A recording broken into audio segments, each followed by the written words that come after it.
I hope my screen is visible to all of you and my voice is audible.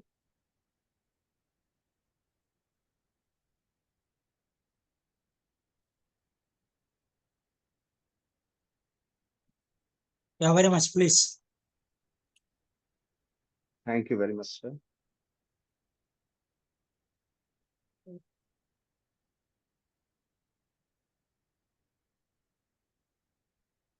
We'll start in about a minute. There are a few people waiting in the room to be admitted. Today is the second session.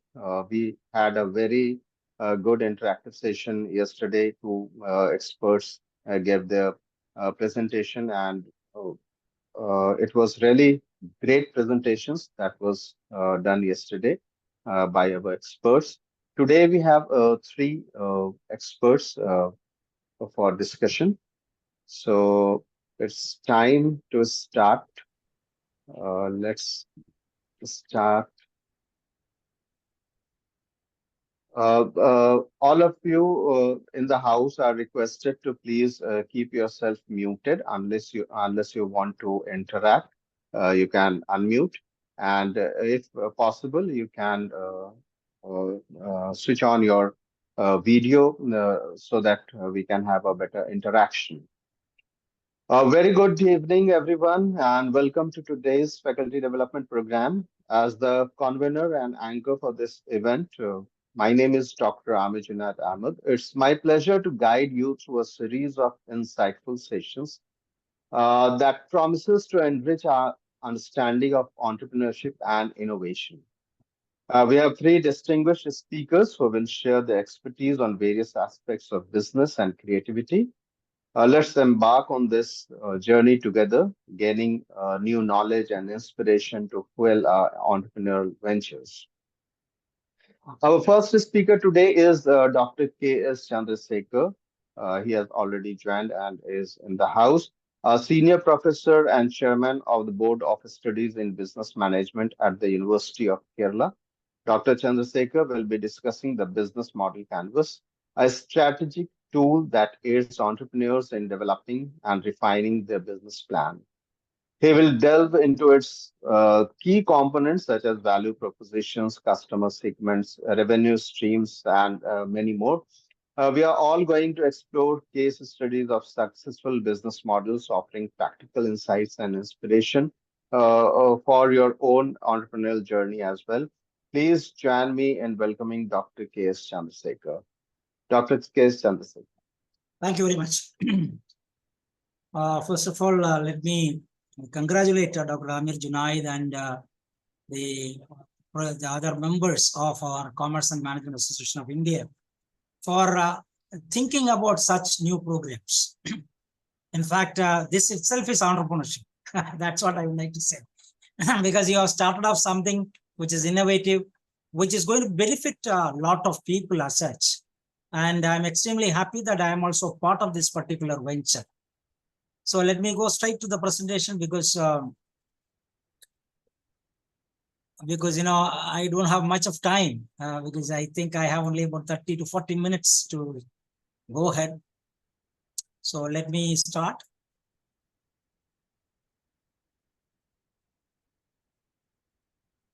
Yeah. This is what, as Dr. Amir has very clearly mentioned, this is what I'm going to do today. And now what exactly? We are trying to look at a business model. First, we look at business model.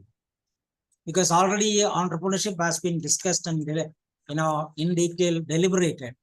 So let me talk about how a person who plans an entrepreneurship moves on to creating a model. And that model becomes successful. So it's basically a structure. We are looking up about the possibility of a product or a business which the company will operate. It will expect it to make money, and how whatever is the plan of action which the company has planned earlier, how are they going to ensure it is undertaken? Whether the vision, mission, objectives of the company matches with respect to the operations, and finally it comes through. So similarly here, all the policies and processes which an organization adopts are part of this particular business model. Now, it's a framework where we are going to find a systematic way to ensure that the organization does not come for a shorter period. The organization is able to survive for a very long period with a long-term orientation where they are able to deliver what is the most Excuse important me, component. sir. The screen is not visible, sir. Uh-huh. Uh, Screen is not visible. But in my Now it is. Now it is coming. Yes. I think then I'll proceed in this direction. Okay. When I go into the other mode only, I'm not able to. Full screen mode. Okay, you can share. You can first make it full screen and then share the full This screen. this this will do, right? Okay, okay, okay, sir. And okay. And this is where we are trying to look at whether what could be a business model we're trying to look at. So all these models, now many models are coming up and which are already there. These models have been successful as such earlier, and how they have actually moved forward. Many of the businesses have really succeeded and many businesses have failed. So it has to essentially have three parts. One is designing and manufacturing of products. The second one, selling the products. The third one, whether the consumers are willing to pay and a company in turn would be able to make profits. So remember one thing, it is not a revenue model or monetization. It is in terms of understanding of customer acquisition. How do you operate? And look at the logistics supply chain management and how do you retain customers and ensure the customers come back to you. So this is where that particular model, once it is ready, it will give that particular organization the advantage which is expecting to have. That's why we say, I mentioned here the Coca-Cola business. It is absolutely in distribution strategy. So they could easily get into the restaurant business where they were able to, and Coca-Cola could actually enter through that particular thing. It was an excellent business model. You should also understand one thing. There is a difference between a business plan and a model. It is plan is basically a document, like certain assumptions are created on the business and the marketing, financial and other aspects you are trying to come with and explain them. Whereas if you look at the modeling, it's about experimentation. You cannot have a model which is not proven, cannot be taken up. And that's why when Dr. Amir was presenting earlier, he was saying about it, these are the key ingredients of business model concepts. One is you need to know who all are the key partners. What are the key activities which that company is intending to do?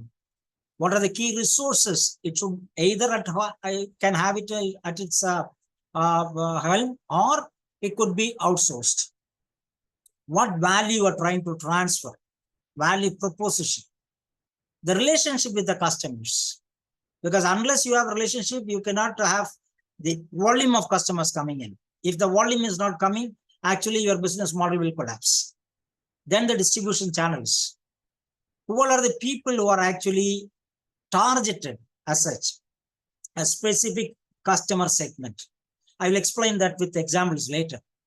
And the cost involved in all operations, whatever you're doing, starting from your manufacturing, or if you're not manufacturing, how much you are paying for that supplier, to the promotions, transportation, all that, and how much revenue you are going to generate.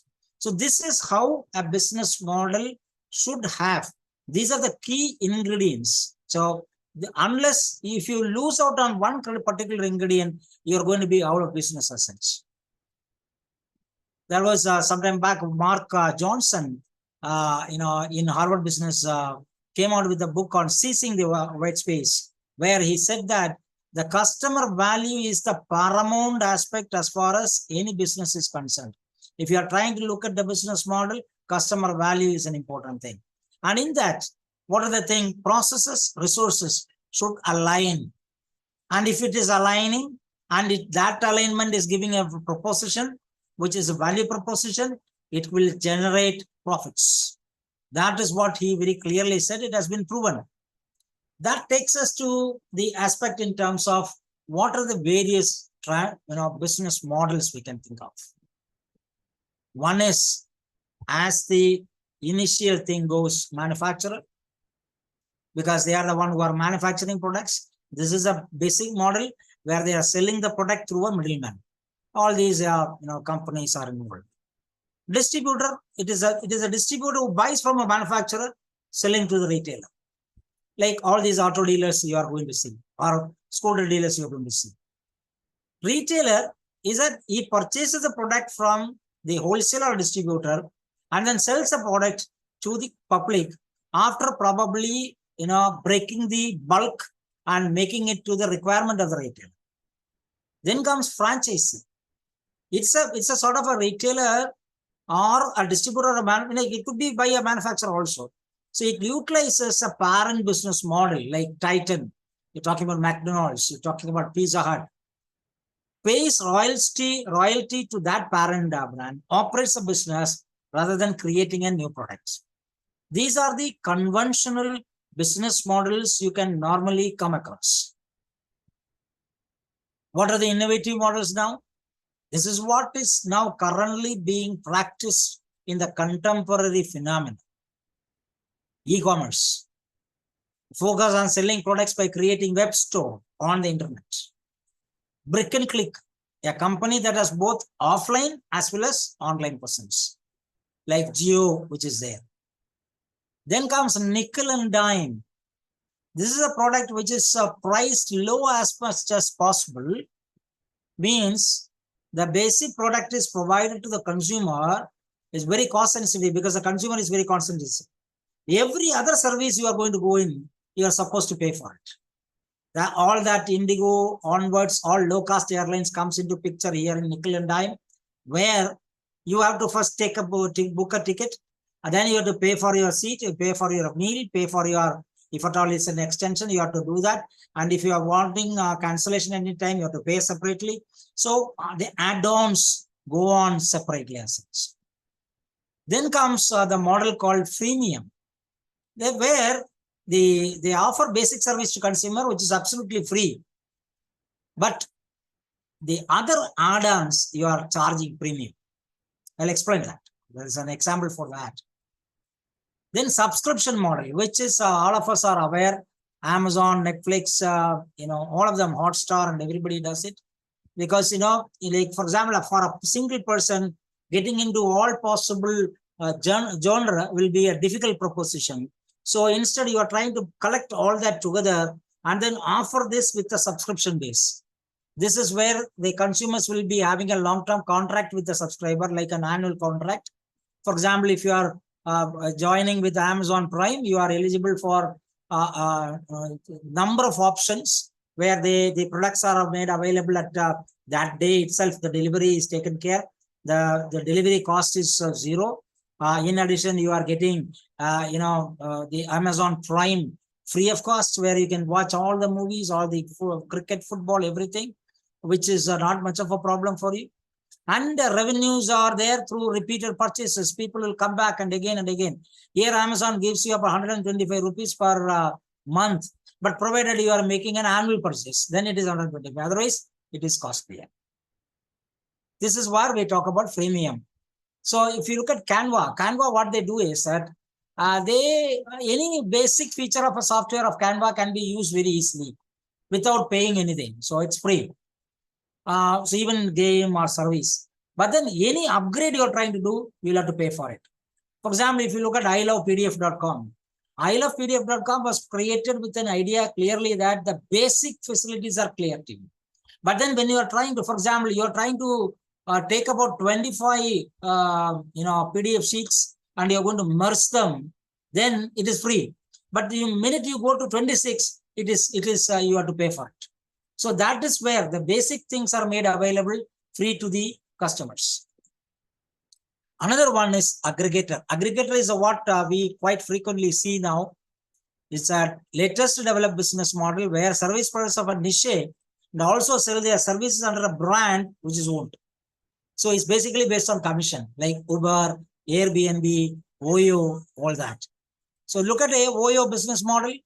It's very clear. They say there is in order to ensure that you are there as a member, there is a 150-point checklist, and there are cluster managers, 24/7 support center. There is a clear booking experience through online, and they are also providing end-to-end travel experience. Now, then you look at what are the options they are able to provide. These are the things like OYO townhouse, OYO home, OYO workspace. They have literally learned from Airbnb, and they are working out spaces where people could stay. So capital collection, OYO life, then you talk OYO vacation homes. These things are actually, initially it started as OYO, now is branched off into about 7-8 different variants where they are able to actually go through. So online, Amazon, Alibaba comes in very clearly in terms of Amazon is offering you all that products which are available online. Advertisement business, where now there is a demand for many free products which are required and services on the internet. So if you try to advertise freely with that, then it is possible. Then comes data licensing, data selling model, like Twitter and all that. They try to sell data of the users and the third parties, so that a company wants to focus a specific area, they can actually do that. Then comes agency based. Here again, it is based on the PR work, where we have a partner company specializing in non-core business. So you do a core business, the non-core business like digital marketing, advertising, PR is undertaken by an agency. So like, for example, there are a number of agencies, advertising agencies now converted into digital marketing agencies, including O&Ms, Dentsu Aegis, all of them have gone into this particular area. They are able to provide. This is, I think many of you are aware of this. It's called affiliate marketing, which is again a commission-based business model, which focuses on promoting partners' products. And so anyone who want to buy, they have to convince them, the others to buy them. So this is absolutely done on a commission basis. Then comes drop shipping, where you place an order to a seller, but the seller knows that that product is not available. Instead, what the seller does, he purchases product from supplier, he orders with them, and the supplier ships the product directly to the consumer. So the consumer receives the product. This is drop shipping, which you can think about. Then network marketing, which is a pyramid structure where Amway and others are actually involved. Modi is involved. Amway is involved. It's a multi-level marketing strategy, which is a model which is running on commission basis, and wherein the participant get remuneration by selling company's product and also products through their recruit. So a person recruiting 5 people, who in turn recruits another 5 people. Likewise, if this particular process goes on, it's called network marketing, which Amway and others are doing. Then comes what is called crowdsourcing. This is another model where you know that you cannot raise the funds. So you provide the value provision to people. Based on that, people will be interested in coming forward and ready to contribute. So it is like a revenue business models are created where the consumers are involved and they start earning money. Like reCAPTCHA, Wikipedia is another area. And in India, actually, there was a crowdsourcing movie which was produced in India, a movie by name I Am. And 400 people financed the movie. And the revenue which they have generated went to all the 400 people after the tax. Another model is P2P catalyst, P2P, where a P2P is internet-based decentralized economy wherein 2 parties directly interact, OLX, where you interact with who is intending to buy the products. And there the particular person will be involved. So the transaction takes place without the intervention of the third party. And another one which I like to say is in terms of providing your facilities. Like, for example, software as a service, infrastructure as a service. By software, Microsoft provides this as a software. Infrastructure, a company provides an infrastructure that is provided as a service. Platform as a service. You generate a platform, that platform by an IT company can be used by somebody else. So they pay for what and how many features he used, not for what he hasn't used. The last one we say is high touch and low touch models. Like high touch is something where it's a lot of interventions involved with the human being. So relationship between salesperson and customer is involved, which is absolutely traditional in nature. And this operates on trust and credibility like hair salons, consulting firms and all. Low touch is another area where minimal human intervention, and does not necessarily the company to maintain huge sales force. You can outsource. Like for example, you want to undertake, many of you taking the case of collecting data as far as research is concerned. You have a Google Forms you're trying to use, you have SurveyMonkey you're trying to use, even IKEA is planning in that mode. One thing I would like to make it very clear is that technology or a new product need not create value. It is only the business model which creates value. In fact, a product or technology enable a strategy. Based on the strategy, the business model is defined, created, and that creates value. If you are able to, as I said earlier itself, it is a value proposition which becomes an important aspect. So, what are the key aspects? Value proposition. Who all are your customer segments? What all are the channels you are dealing with? What revenue streams you are trying to work with? What key activities you are able to undertake? Let's see one by one. We have Airbnb, very clear accommodation. In accommodation, what unique stay you can provide? That's a value proposition. And the customer, it could be for unique cost-effective accommodation, property owners interested in earning extra income, or the segments. Channels, seamless integration of their platform all across web and mobile applications. Revenue, a percentage of each booking fee. And activities you undertake are platform development, host and guest support, community building, which are very crucial. Uber across has been very successful in this. Is that affordable rides at a tap of a button? One of the important things, if you look at Airbnb, Uber, is that they do not own anything, but they are collecting people together and ensuring it is effectively utilized. So the segments like individuals want quick and easy transportation, and another one, car owners looking for flexible earning opportunities. So it's for booking, payment, customer service. All that revenue model is also in that. Resources are technology platforms. Technology fails, the entire thing fails. For example, I still know there are many new platforms which are created following Uber's success in many states of India, but many of them failed because that technology is not robust. Spotify, in fact, music streaming. So what do you do? It offers free ad-supported version and a premium subscription. Free where you have added, like if you look at YouTube, what is there? Similar thing is there. And the music lovers, artist seeking exposure, digital audience whom we are trying to focus on.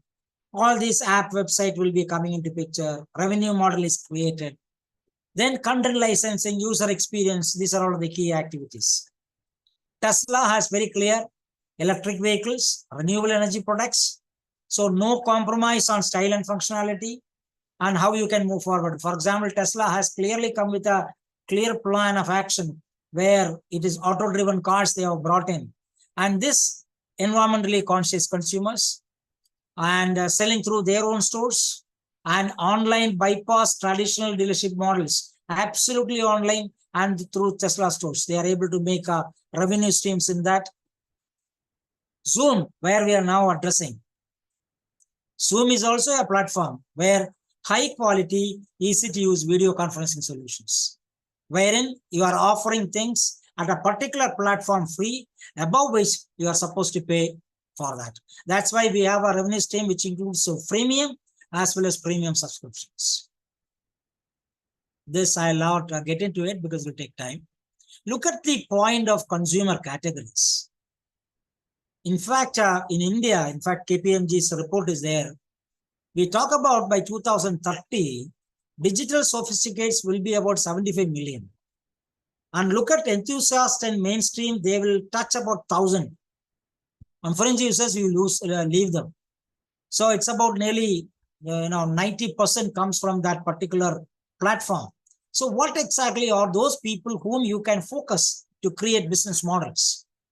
So sophisticates are the people who are English, Hindi language speakers with an annual income of over 70,000, which is about 50 lakhs annually in India. They are upmarket and they collect things in that order. That is how Tata moved to offering Tata Lux.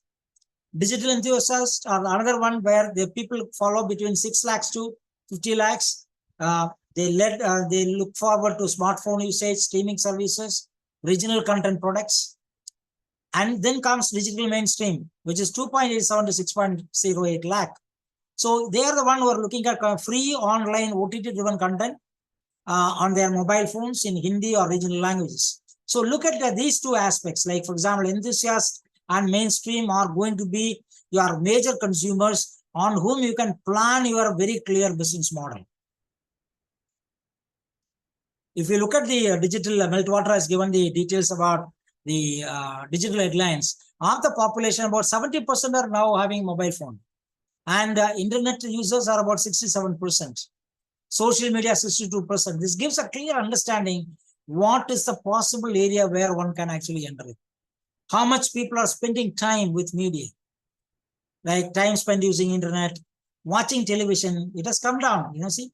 Social media, press media has drastically come down. The reading habit of people have gone down. And similarly, the rest of the other contents like streaming services, broadcast, podcast, games. Now, that's why we say 40% of young people, when they are looking for a place for lunch, they don't go to Google Maps or search. They go to TikTok or Instagram. That's why how people buy is an important aspect.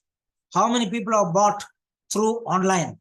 4.1 billion. That's huge number. It has increased by 315 million over the last 1 year. Similarly, how much people are willing to spend on their purchases? Average revenue. This indicates clearly the modern trends are really going to be taking off. That's why I'm bringing you to some of the models which have become successful, like Oyo Rooms by Ritesh Agarwal. Actually, it has become bigger than Taj and Oberoi. They have been able to get excellent funding. People are involved in getting in funding. Angel investors are there. A lot of people have come in. They are investing in this. And they are able to go forward. I've shown you already the model they have gone through. Another model, which is subscription business model, which is done by Shraddha Sharma, who is the founder of Your Story. So that Your Story is a classic example where everyone will be collecting all these things, and based on which in school level, college level, you can actually utilize this and promote it. Bhavesh Agarwal is a founder of Ola Cabs, which is an aggregator model, where initially he started paying for the drivers. He reduced the payment. Now he is paying only this much, but he is asking people to pay have more rights. That's how he has built up the model. Fintech model was by Paytm, by Vijay Shekhar Sharma. This has been a successful venture. Paytm, in fact, Paytm had some problems in between. They started offering a lot of services, users and merchants, where they focused more on creating brands, distribution, insights, technology. All that they started providing services like Paytm Postpaid, personal loan, co-branded credit card, merchant loan, including movie tickets. They have now taken over Ticket New, and with the Ticket New, they are now making films also available. Then comes Zomato, which is by Divendra Goyal and Pankaj Chata. There again, you could see that they created as customer segment. They looked at the restaurants in the neighborhood, content contributors, then provisions, alliances with the provisions. So improving the quality of food, improving customer accessibility, ensure affordability, support in the range, and they continuously take feedback from the clients to get them involved in that. They offer them premium facilities so that people are able to move forward and get free delivery. Then comes commission websites by Kunal Shah, founder of Free Charge and Cred. And Flipkart, where these people, both of them bundles, they had an experience in Amazon and they started the Flipkart. Flipkart has now moved to starting Flipkart Lite, and they have started other lower brands like Meesho. They are very clear that people are the customers are looking at different things. They are looking at the popular brands. They're looking at premium brands. Accordingly, they have been able to divide. And Make My Trip is another area where you can see what are the key partners they have, the activities they have undertaken, the resources, all booking systems, customer database, website. Proposition is basically excellent travel experience, competitive pricing, hassle-free booking, and they have a travel advisor, confirmation, follow-up surveys. They are using travel agency website, online travel portal, social media. Segments are adventure seekers, luxury. All those are specific set of people they have identified. Cost structure is based on partner commission, staff salary, upgrades by people. That again creates cost for, and revenue, commission from booking, fees, packages, travel insurance, specialized tips. This is Albinder Dinsa, who created Grofers, which is now taken over by a company called Blinkit. Blinkit is from the US-based thing. They have taken over, and they have come out with a plan called Last Minute App. Here again, the same thing. They have having a very clear business model in terms of key partners, activities, resources, cost structure, value. What is the value? To connect customers with local merchants. Grocery shopping, making it more attractive and efficient. So they have created an e-commerce platform, and they are very clearly operating. And look at the Policy Bazaar is another one, which is again having a specific model by Ashish Dahiya. Here again, they are very clear in the Policy Bazaar, because any person who wants to take a policy would quickly get into, rather than getting into other players, you are aggregating them together, and they are trying to offer that facility here. So we have brand campaigns where direct visit website is there. Search for brand through Policy Bazaar can be done. So look at there, 6.75 crore they are registered customers, and 1.4 plus 4 are buying insurance. The question here is, based on that, you are getting commission, you are getting services to them, and all that you are making money. So average number of policies per customer is 2.4. MobiKwik is another one, which is again a payment platform. And Radhika Gai created what is called ShopClues. ShopClues, they understood customers. When she was searching, she found that people are searching for 99 rupee product, 199 rupee product. So ShopClues is offering products at that platform, 99, 199, 299. They don't go beyond. Harsh Jain is a founder of Dream11, which has become a great success, and it is in fact sponsoring Indian team. So they have created, in fact, it started with Dream11. Now you have Dream11, Fanport, Dream Set Go, Dream Pay, Studios, Dream Capital, Sports Foundation. Falguni Nair is the one who started Nika. It is worth 1 lakh crore. But see here, 9-block business model, very clear. Their focus, key partners are beauty brands, luxury beauty brands, social media influencers. Likewise, you have many things which you can add there. Channels are there, kiosk, web, and all that. In malls, they are having their own outlets. They have a cost structure. They have a revenue stream. Ashish Emranjani is the one who started Book My Show, which is another plan where you are aggregating models, where you are enrolling all the theater owners, even show players, even cricket games, a lot of things. So they are connected with IPL and all that. That's an excellent model you can come across. Free charge is again the same thing by Sandeep Tandon, where you can offer things at a free and at a premium later on. PhonePe is similar as that of Paytm by Samir Nigam. LimeRoad has understood that there is a specific set of clientele who want customized products which can be made available. It could be, initially they started with the women, they moved on to men, and now they are getting into boys and girls. See, many of these startup IPOs have been oversubscribed because it shows clearly that these business models are successful. Starting with Map My India, Dronacharya, Idea Force, Nika, Zomato, India Mart, all that, major players. Paytm was also successful. Delivery is another one. Now, I'm just showing my alma mater, BITS Pilani, where I graduated. And this institute has actually produced excellent startups based on the models which have been proven to be successful in the institution, which has now become, in fact, 10 unicorns are already there from BITS Pilani. These are the startups which you can think about, which is now available. Sanjay Mehrotra is the chief CEO of Micron, whom you can see is with working with Joe Biden and our Prime Minister Narendra Modi, where he is into semiconductor. In fact, India has proposed that India is going to be a semiconductor hub. So he has actually extended all activities to the Indian market now. Map My India, which has become oversubscribed in the IPO. In fact, Rakesh Verma is the person who behind it. He understood what are the things which are required and he has created. In fact, he has gone on to provide a convention center, Rakesh Verma Convention Center, worth 15 crore. He has already donated. Sabir Bhatia was my senior at BITS Pilani, who co-founded Hotmail and on to Showreel and other things. And he actually, he created the first, email, which is founded by an Indian. And he, along with Jack Smith, he got in. It is an excellent business model, which was taken over by Microsoft. So what he says is, find a problem to solve, money will follow. Gulu Mirchandani is the one who started Onida, who created a model where he used customer segments, he used promotion to the hilt. Hamket is another one by Rajiv Papna, which became successful. And Hari Menon was my classmate, who started Big Basket. And he came out of the two different aspects called inventory-led model and hyper-local delivery.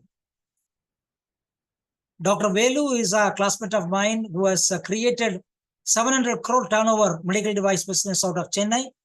In fact, India Forbes has given him the cover page thing. And he says that I'm convinced that if one follows their passion to serve against all the odds, then the money will follow. This is exact point where you say that create a model. I know him when he completed his degree. He was my classmate at BITS Pilani. And after that, we parted ways and he went into industry, the medical device industry. He started learning there, understanding the business and took over the business. That's where he found that there's an excellent model which is available. He took over because the health industry is going to grow and the models are, the health, hospitals are going to be increasing. So accordingly, he started working. Ankur Grover started Tinker Labs, which is actually making people fun-loving, activity-based learning in schools. He created labs. He became successful. And Swiggy, where we have Sri Harsha Majiti. Majiti is a product of BITS Pilani. He was involved in starting the Swiggy. And very clearly, they have identified the partners, activities, value proposition, customer relationship, channels, segment, revenue. By Richakar started what is called Sivame. And this is an online marketplace model, which is again commission-based, online brand with a 50 to 60% margins. And they are into offline. They are now adding 100 more stores across the country. Then Pixel by Avis Ahmed. Redbus, I am sure all of you will be knowing this particular model, where our junior called Fanindra Sharma, who started this particular thing. While he was traveling from location from Pune to Bangalore, he found the seats were vacant, but at the same time he could get the seat in the last minute. Then he understood he had to start working on it. So, and he started modestly in 2006 with a few seats from one bus operator, and it is now doing extremely well. 700 bus operators, 10,000 buses, 15 states. Earlier it was private service providers. Now it is the government companies which is coming. See here, MPL by Shubh Malhotra from Goa. Clear Tax is a new one which have been developed by 2011 by Srivasanchari, Archit Gupta and Ankit Solanki from BITS Pilani. It provides cloud-based taxation financial. So there again, they offer a freemium model where free is there. You can on your own, you can submit your tax. And if you want the support of these people, there is a payment for that. Grow, which you are quite frequently seeing now. In fact, Ishan Bansal is a product of BITS Pilani. And Grow has actually understood the financial model and they have understood that They are trying to increase the base of people who are going to enter into stock market broking. That's why when Nirmala Sitharaman came to inaugurate our Mumbai facility, she said 170 startups have been incubated, 100 patents are filed every year. Government is investing in semiconductor where the aluminums are involved. So they are into semiconductor technology. These are the areas which you can actually think of. Many of you want to enter into this area. These models have been proven to be successful. Home automation, urbanization, reputation management, all that. Before I conclude, I like to speak about a person who has fought against odds and created business. And it's called, Srikant Bola, who created a company called Boland. And he is, he feels that, and he employs only uneducated, disabled employees, train them. So he was initially, they said, he's blind, he's not good enough. So, but then he fought against the tide. He worked hard. He made it happen. Now he is one of the big success stories. He says, world looks at me and says, Srikant, you can do nothing. I look back at world and say, I can do anything. When Srikant is having that commitment, I'm sure all of you will have a chance to really go. I like to conclude with this particular thing that when Dr. APJ Abdul Kalam, our former president, was asked, what is success? When your signature changes to autograph. Now, when we go to Pilani for our meeting, alumni meeting, we run towards these people who have converted their signature to autograph, and they have created excellent business models and succeeded in that. Thank you very much for your very patient here. Thank you.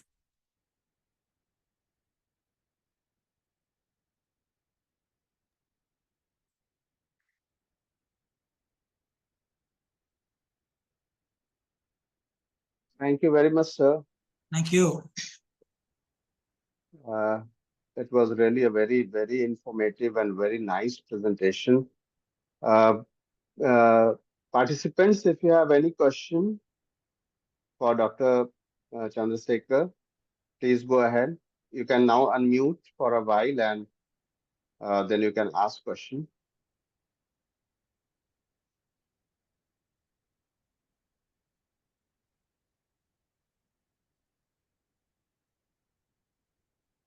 Okay, thank you very much, sir, for this very comprehensive and enlightening session Thank on you very much for business the model opportunity. canvas. Thank you. Your insights into the strategic elements of business planning and the real world cases that you have discussed have really provided us with valuable knowledge to apply in our ventures. Many of us may be entrepreneur or looking to become entrepreneur. So the information that you have collected in very short time and you have presented is really very inspiring. Let's together give a huge round of applause for Dr. Chandrasekar for his valuable contribution. Thank you very much, sir. Our next speaker is Professor Sangeetha Lenin. She is a professor at Vivekananda Educational Institution, Tamil Nadu. She will be speaking on creativity and ideation technique, as well as the recent trends and opportunities especially for women in entrepreneurship. This session will help us unlock and creative potential and explore effective ideation techniques that will drive innovation. Additionally, Dr. Lenin will discuss the latest trends in entrepreneurial landscape and the unique opportunities available for women, along with strategies to overcome the challenges they face. Let's welcome Sangeetha Lenin. And over to you, Dr. Lenin. I'll be making you the co-host so that now you can start presenting your session. Yes, sir. Good evening, sir. Are you able to hear me? Yes, you are. Yes, sir. So I'm very happy to be a part of this FTP and workshop on entrepreneurship and innovation management. I thank Commerce and Management Association of India and Dayanand Sagar College of Arts, Science and Commerce for jointly organizing this FDP. I'm immensely thankful to the Chief Patron, Dr. P. Suganti, Dr. Uma Nagarajan, and conveners, especially Dr. Amir Junaid Ahmed, for giving me this wonderful opportunity. I hope the veteran speakers have already provided extensive insights and thoughts on innovation and entrepreneurship. The business model, what Doctor was talking about, is really too inspiring and too insightful. And apart from this, now I'm going to cover a few information on women entrepreneurships. You cannot neglect women in any fields, especially even in entrepreneurships, because nowadays women entrepreneurship are becoming a part of economic indicators. Now I'm going to cover a few information where the road is being less traveled by the women, and it is most of the areas are not explored by the women so far. So let me share the screen for presentation. Is it viewable? Are you able to view, sir? Yes, we can see the screen, but the size is Oh, not the okay. full screen. That's okay, sir. Like, I think if the headings are okay, I think I could go ahead with that. Okay, okay. Yes. So, you all know a global media leader, a philanthropist, and the host of most influential talk show once said, create the highest, grandest vision possible for your life because you become what you believe. Can anyone say who's that?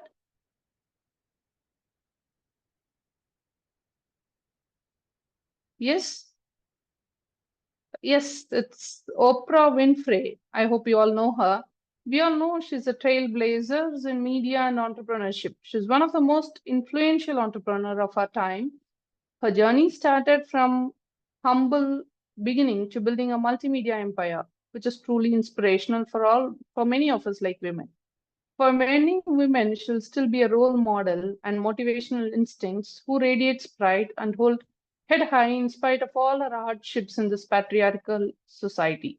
I hope most of you know her stories besides all her hardships she came across in withstanding this difficult world. Today, we call women entrepreneurs as female entrepreneurs, fempreneurs, female founders, self-made women, women social entrepreneurs, mompreneurs even.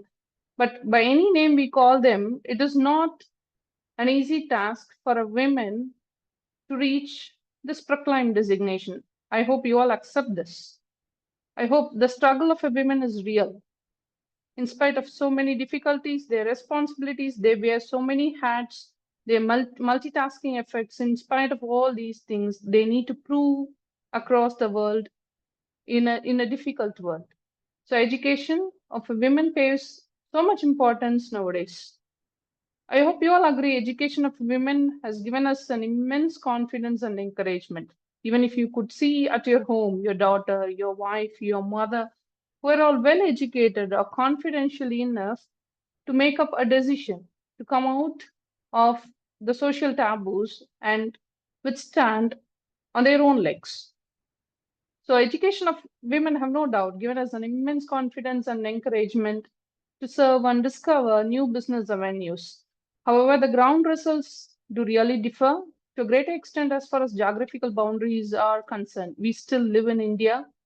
We are not in US, we are not in UK, or we are not in any European countries where women are coming out of the taboos, proving themselves, going across, standing globally, but we still in a social family structure. But being a woman, I wanted to say that you need to give importance to the family as well as the dreams that you wanted to achieve. So women of these generations cannot be considered as weaker, generally physically or emotionally, but there are still various boundaries that prevent them from leaping ahead. So if you see the screen, like yesterday, Dr. Venkatesh, I think, was talking about the design thinking for entrepreneurs. So the design thinking is like you have 7 steps like ideate, empathy, all those aspects. But talking about Netflix, we all know Netflix or Amazon's talking about the Netflix has given us so much of thoughts based on the films that they show us on screen. It's because of we generally what we view on Netflix that they grab using their applications. They identify what is our basic ideas or what is our basic interest. So what are we really interested to view? Then they'll show you on the movies that basically we are interested in. So the design thinking is a very good example of Netflix. So Netflix come up with a basic idea. So that is focusing on customer-centric activities. And the impact of design on women entrepreneurship. So the impact of design thinking on women on entrepreneurship, like talking from the Vedic age, even right from the Vedic age, women are given importance. Take up with any kind of rituals without women, men are not supposed to do any rituals without women, being a marriage or being a death ceremony, whatever it is. But they are given so much of importance for women from the Vedic page. Talking even about the queens. So queens were supposed to rule the world, their region, or to participate in the wars. But in the mid, what happened? Suddenly, the women were not allowed to study. The women were not allowed to go out. The women had lots of social taboos. But now, after 80s, like slowly, the change had happened. So women started going out for the educations or to stand on their own legs. It is either because for economic independence or it is because of the poverty that the family facing. So because of these reasons, women wanted to prove something and they wanted to come out of all the social bonds. And if you see about the impact of design thinking, women entrepreneurs, women are always creative. I hope everyone would agree.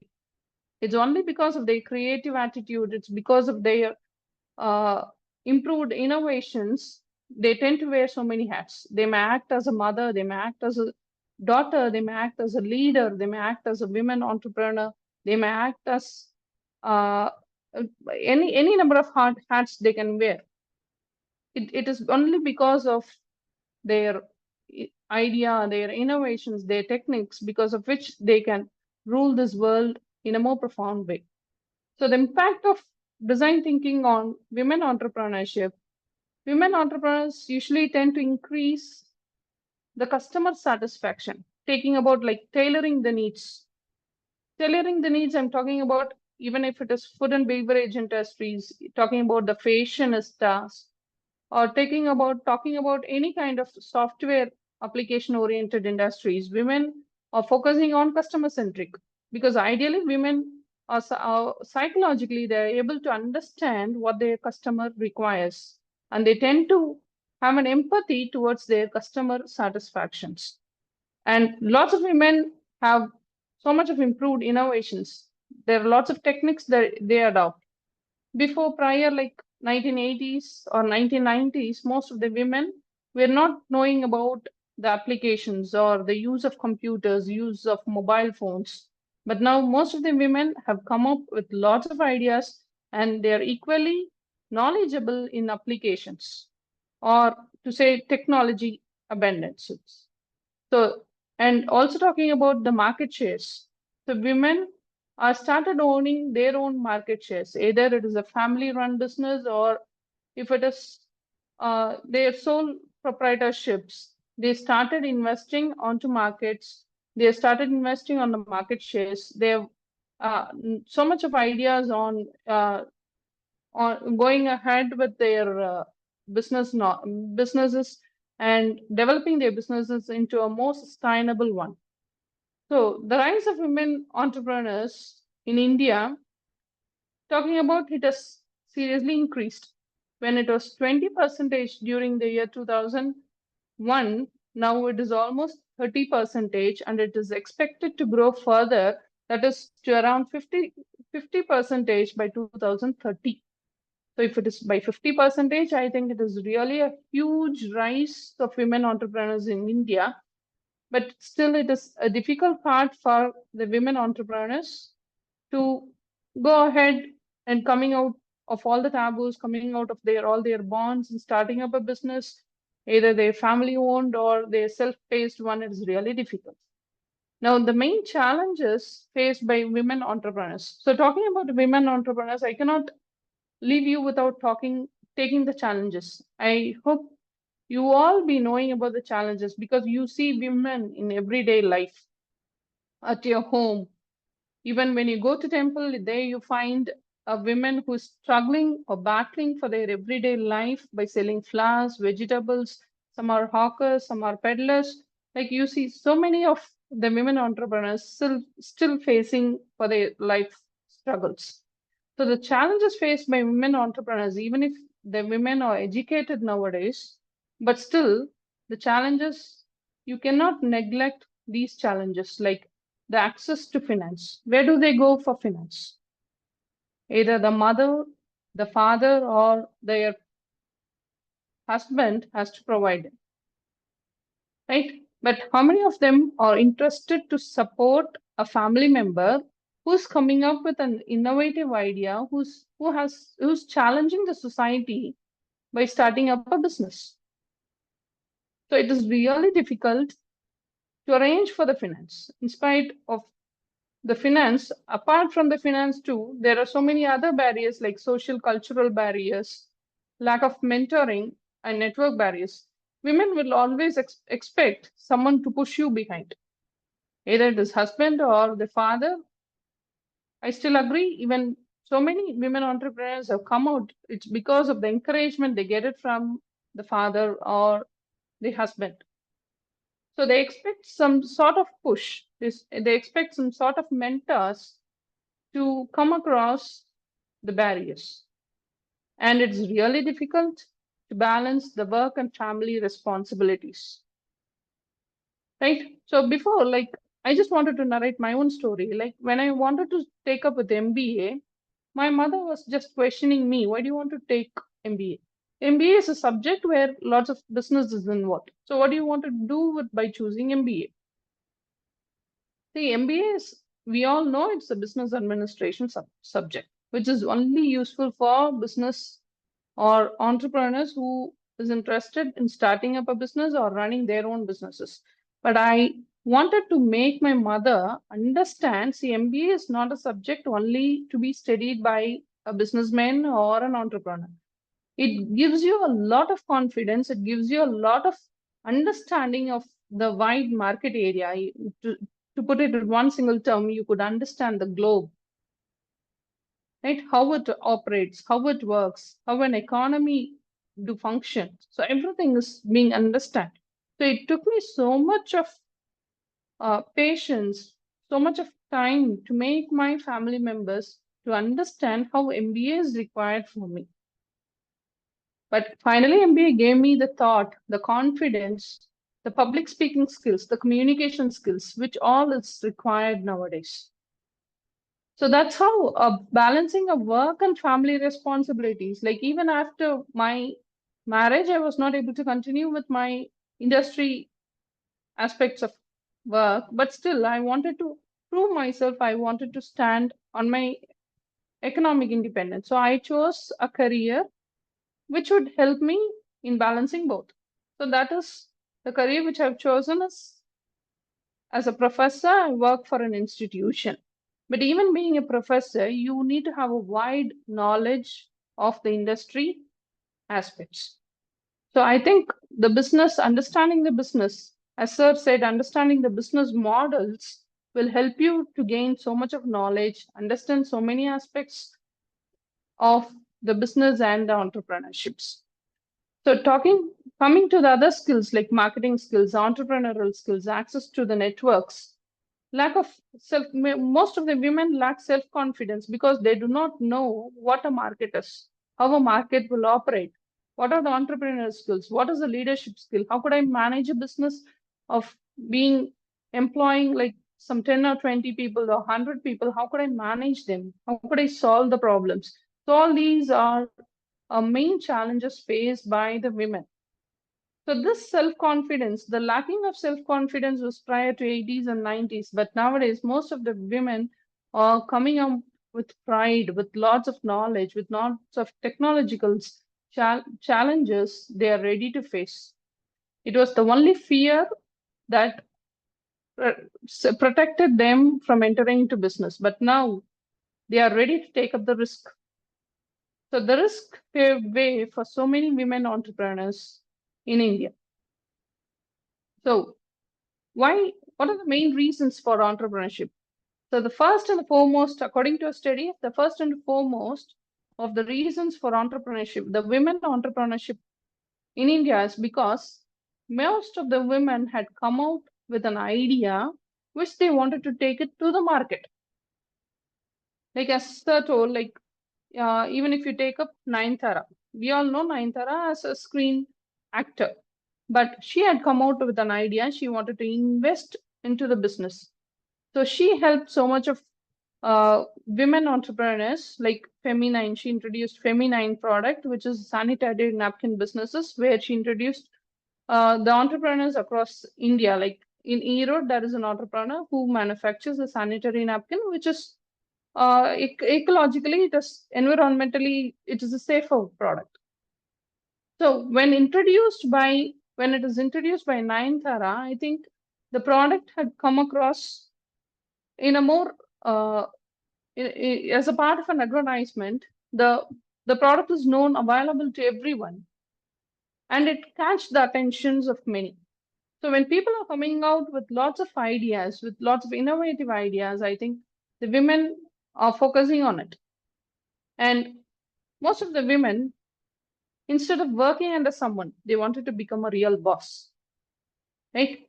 For how long they can be under a person who still tell them what to do, what not to do. So they wanted to become a real boss, and they also provide so much of employment opportunities to the other women by becoming a boss. So almost 36% of women is feeling that for better work-life balance, they choose an entrepreneurship. Yes, absolutely, it's right, because most of the women entrepreneurs tend to focus on the timing, as they wanted to balance between the time, their work-life balance. So they focus on, instead of working under someone, going for a job from 9 to 6 or from 9 to 9, why don't we start up our own business venture, and why don't we spend our time on it? So this is where comes the role of entrepreneurs, the women entrepreneurs in India. Talking to the funding and investment, the finance is the most essential part of any women entrepreneurs. So nowadays there are so many aspects of financial guidance that is readily available in the market. You can either web it, or there is a Startup India websites where you can get so much of information for women entrepreneurs. So there are crowdfunding possibilities, venture capitals, increased venture capitals, angel investors who guides on financing structures. But what are the main reasons for the women in entrepreneurship? When looking out at a glimpse of it, it is mainly because of economic independence. Economic independence I'm talking about, it is the real freedom for not only for a woman, but for a woman in a country. So the economic integrations of women globally contributing to the GDP is as much as important like how much a men contributes to the society. So establishing their own creative ideas, achievement of excellence, developing risk-taking abilities are all paved way for women in entrepreneurs. So this graph shows you the importance, like the various sectors where the women are mostly interested. If you talk about e-commerce platform, if you're talking about healthcare sectors, we are talking about technologies and educations. So there are growing women entrepreneurs nowadays, thanks to COVID-19, because after you see COVID-19, most of the women wanted to leave their job as because of their family situations or because of their at-home circumstances, whatever be the thing, but they were not able to continue as a part of their own family situations. But then they realized, they took it more positively. They started into this e-commerce platform. So thanks to the digitalization era, because of which lots of women entrepreneurs came across, like even in healthcare sectors, like starting up their own fashion businesses, selling their own fashionable items, art and craft items. So the demand and supply of products started increasing, I think mostly after COVID-19 pandemic. So much of women entrepreneurs were identified after this pandemic. Now, today, India has almost 13.5 to 15.7 million women-owned entrepreneurs. That is 20% of overall enterprise sectors. But still now, they provide direct employment to estimated to 22 to 27 millions. But if you come across, it may increase to 150 to 170 million of jobs by 2030. This was a survey done and the details are being shared. So this will require a coordinated multitask stakeholders.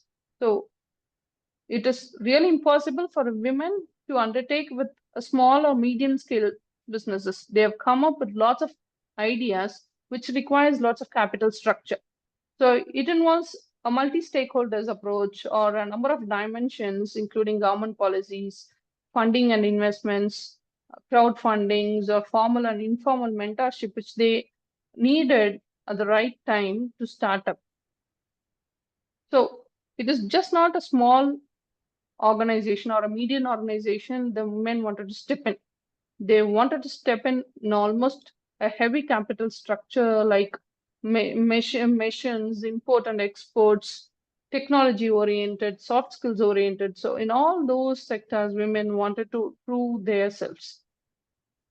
And if you see about what is the essential part of the women entrepreneurs, it is really the self-confidence, the fire in them, which would help them to achieve whatever they want. As Oprah Winfrey said, it is the vision, it is the grandest vision that they require, which should not be distracted because of all the societal taboos.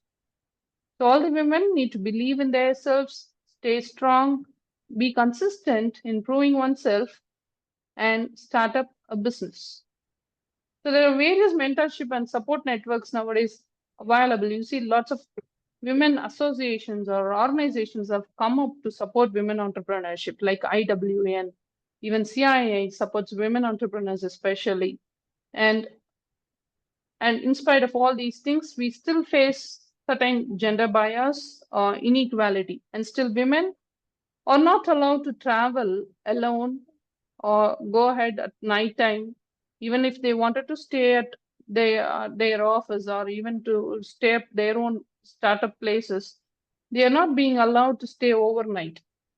And in case if they wanted to travel, they wanted to stay alone in a hotel or in a room, they were being looking odd.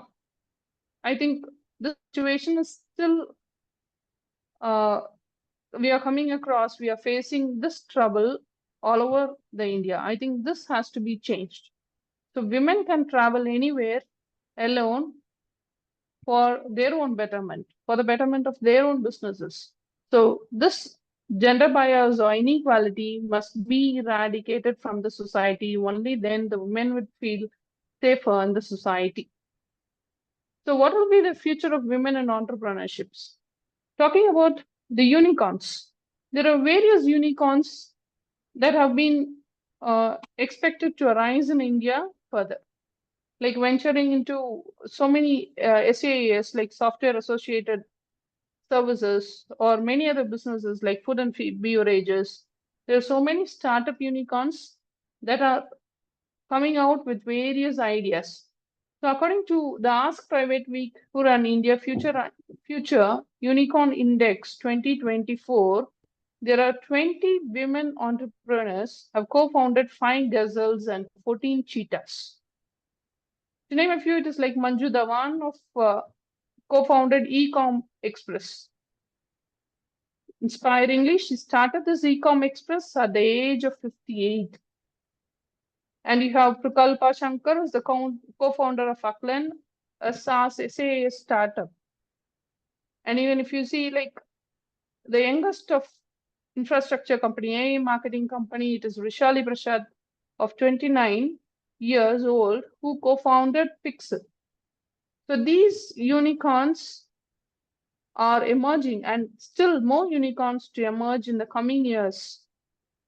So the government started supporting women entrepreneurs, not only today, not only now, but it started with its industrial policy in 1991, where the government started providing training programs for women entrepreneurships. There are various schemes that are available for women entrepreneurships, like Annapurna schemes, Free Shakti package for women entrepreneurs, Orient Mahila, Vikas Yojana, Udyogini schemes. Even State Bank of India is coming out with various schemes provided for women entrepreneurships, like Sent Kalyani schemes given by Central Government of India, Mahila Udyam Nidhi schemes, etc. So for further details, you can go ahead with Startup India websites where there are so much of schemes that are available for women startup. Talking about earlier, it was 3Ks. 3Ks like kitchen, kids, knitting. Now it is being transformed into 3Ps, powder, puppet, pickles. But we do not stop only with powder, puppet, and pickles. But we still go ahead with 4Es like electronics, engineering, energy, electricity. So 3Ks like the kitchen, kids, and knitting, we all had a boundary where you could revolve around only your home. But then came the piece like powder, puppet, and pickles. The famous Lidget puppet is known. The story of the case study of Lidget puppet, I think most of you will be knowing about how Lidget puppet started emerging. And now what is the turnover of the company, who's heading at everything. So whereas there are other insights where women started following their own passion, like they're into electronic fields, they're into engineering fields, they're into energies, electricities. They have so much of ideas coming out with this. So I wanted to share a unique techniques and approaches where women can share their innovative ideas. Nowadays, there are endless opportunities that are available to women. Like design thinking workshops are being conducted every now and then. Inclusive networking events are there. Even if you take up an apartment, a gated community, you have a network of events that is happening where they can showcase their talents. Likewise, in schools, in colleges, even in their working places. So there is so much of networking events that happens. If you take up with Instagrams, so Instagram is a good women entrepreneurs are coming up with lots of ideas in Instagrams where they can buy, where they can sell their products, where they can showcase their talents. So much of aspects that's happening in Instagram. And there are also possibilities of microfunding and crowdfunding platforms that are available. And various mentorship programs are being done by the successful entrepreneurs or by the people who are the counselors for the women entrepreneurs to make it success. There are skill building boot camps that is being conducted now and then. There are supportive co-working spaces, innovation hubs, and digital transformation trainings, community-based supportive programs, gender-sensitive investment funds.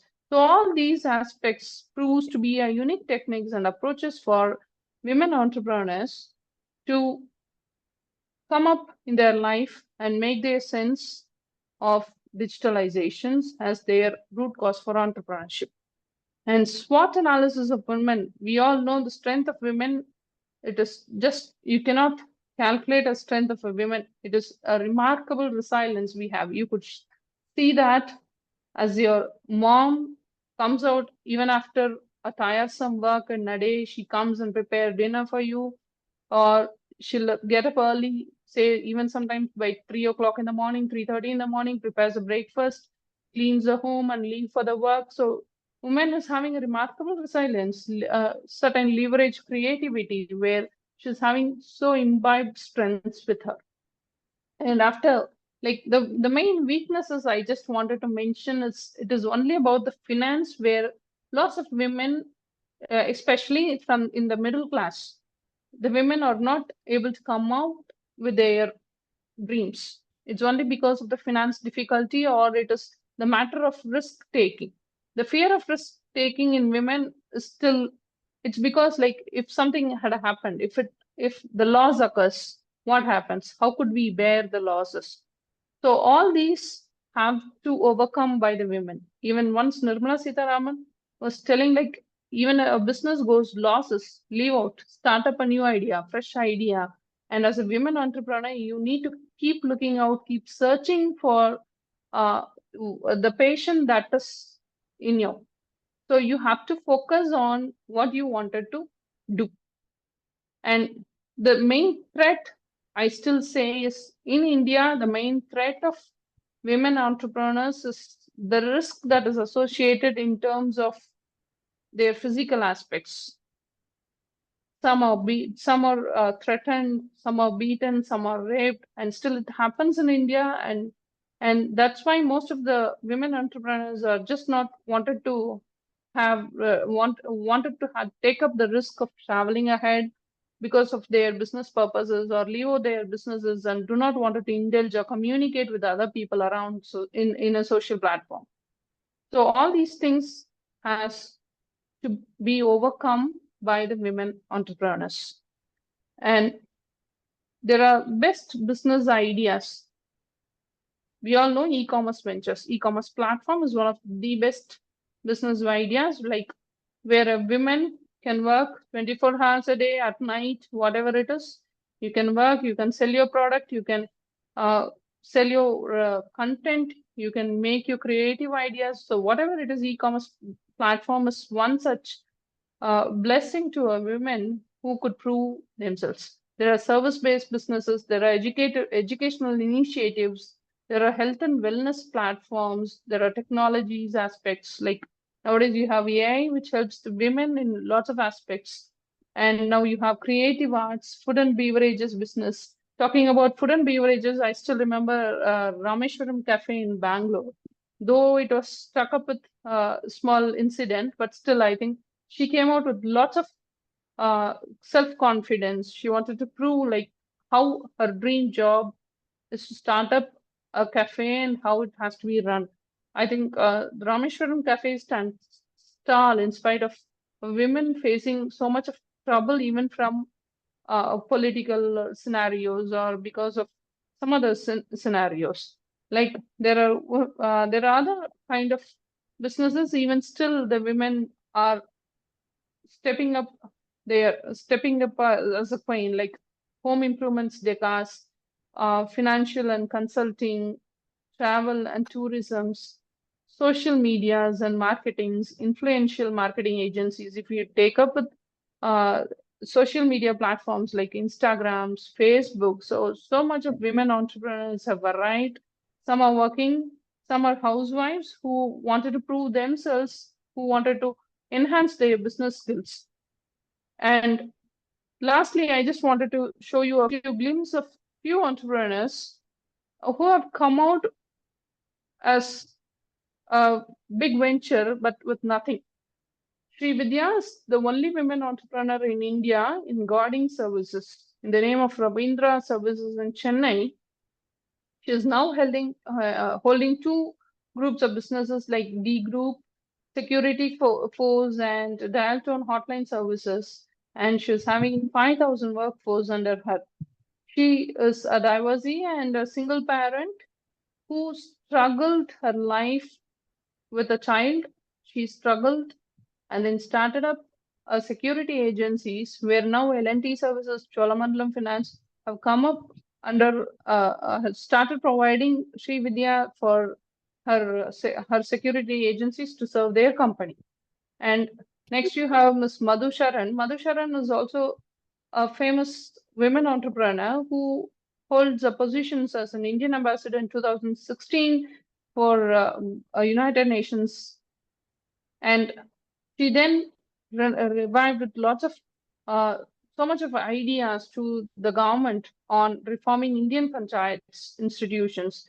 And she came out with lots of new projects, ideas. She still owns the company of STC Technologies, and software testing firm, and ABC Clinics in Chennai. And next it is Ms. Sri Lakshmi Suresh. If you could see, Sri Lakshmi Suresh is the youngest women entrepreneur. She is a 23-year-old entrepreneur now, but she started her website. She started designing her own websites at age 4, and she is having the youngest startup award called eDesign, which was started in 2009. While starting the company, her age is only 11. So it clearly proves that age or gender doesn't matter to become an entrepreneur. It is an idea. It is how you are bringing life to your idea. So this is more important for becoming a women entrepreneur. So last but not the least, I just wanted to share one more important screen. Like, I think for every woman, there must be a man behind. So I just wanted to add up one more, a person as an entrepreneur who proved so much of aspects of business models, like Kumbakonam Degree Filter Coffee. It was started by G. Samya Raj. He had lots of working experience. He worked for more than 10 years in UAE. But when he came to India, he saw his fellow villagers were struggling for a living. They were all under poverty. So he wanted to start up a business and provide an employment opportunity for the people in and around his own village called near Koilpatti. Koilpatti, it is a village near Madurai. So what he did was, he every day went and sat in a national and state highway. He counted how many cars would pass by in a hour. So he then find out there is a vivid opportunity to start up a filter coffee store where he could sell. He could sell a coffee or a tea and quench the thirst of the travelers. So this is how Kumbakonam Degree Filter Coffee has come out. But now if you see, wherever you go in a national highway, in a state highway, in Tamil Nadu, you find wherever you see, you could find a Kumbakonam Degree Filter Coffee shop. So this is how women entrepreneurs are. So talking about venturing into women entrepreneurs, so it is just not an easy step. It is a bold step made by each and every woman who wants to make success of their dreams. Though it is having a promising career, but still they have to face so many challenges, hurdles, and so many taboos that they have to come against it. So all these things only will make a women entrepreneur a successful person.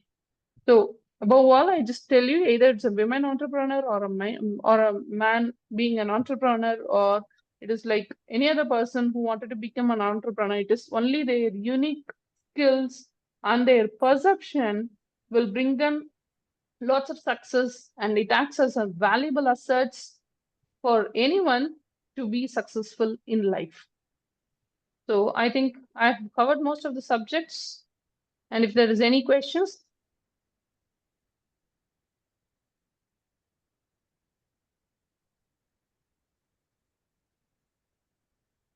If there is any questions that any of you wanted to ask.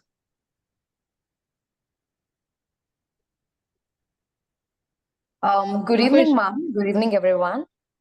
Yes, Ma'am, I ma'am. have this question. You know that when we think of or talk about the startup thing, it runs on two wheels called risk and uncertainty, right? So if that is the case, what are some challenges that a startup would face regarding, catalyzing the innovation, especially the women? What are the challenges they face, ma'am? Okay. So talking about the risk and uncertainties, so it is, I told you in the first slide itself, it is the fear that we have. So the fear is just not coming out because of fear of losses or fear of financial assistance that we do not get it from our family or from the outsiders.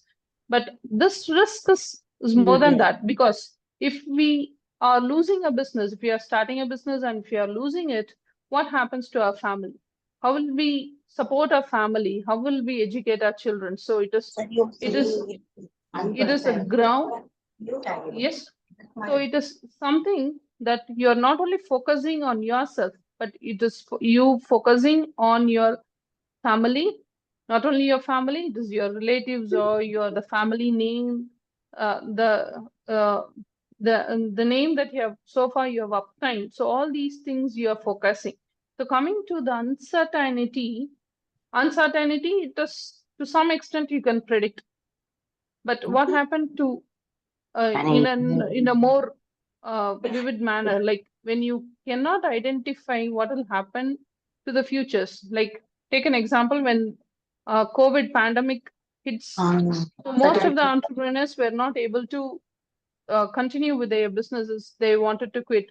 Take up, like I have seen so many of kindergarten schools run by women in their own places or in nearby places. They were not able to continue with it. They wanted to quit the business and they left so much of their money behind, because it is a real uncertain situations where most of us were not able to predict what will happen in the future. But coming to the risk and uncertainty of women, to some extent, a woman must come out of the fear. She has to take up the risk and identify certain uncertainties. So everywhere you see there are certain reserves and surpluses that you need to maintain. The main reserves and surpluses that any woman has to maintain is her confidence. So at any uncertain pace, she should not lose her confidence.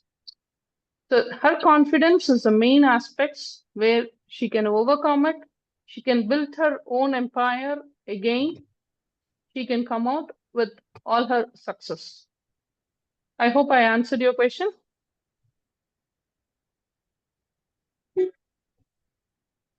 Yes. Yes, ma'am. The other part was about what are the challenges to catalyze the innovation, especially for women, because at the end of the day, the planning is everything. So, how to categorize that innovation part? Where to hook yourself in order to succeed or prevail in this existing market? Yes. So coming to categorization, like putting yourself into categorization, I think like you cannot streamline yourself in one particular way. So you have to come out of box thinking. So innovation is one such aspects where women have to talk about. So where come this innovation comes? Is it only either because you have educated, you can find out your innovations, or it is not only because of educations that you can invent or innovate something, but above all, it is you have to come out with lots of explorations that you have, with lots of insights that you see in and around yourselves. Make a study of what is happening with your competitors. Make a study of what is happening in other parts of the world. Identify what are all the different thinking aspects that you can come out as an idea, develop into a business, see what you can provide in unique aspects. So that's how I think that you can stand yourself wherever you are. Yes.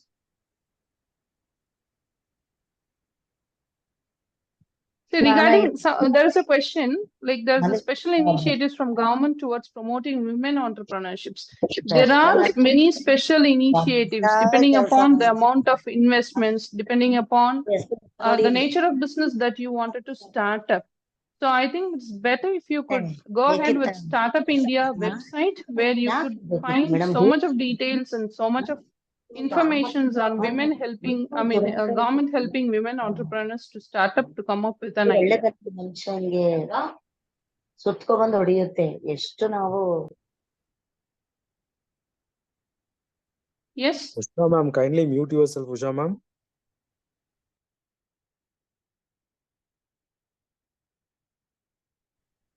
Yes, sir. Any other question?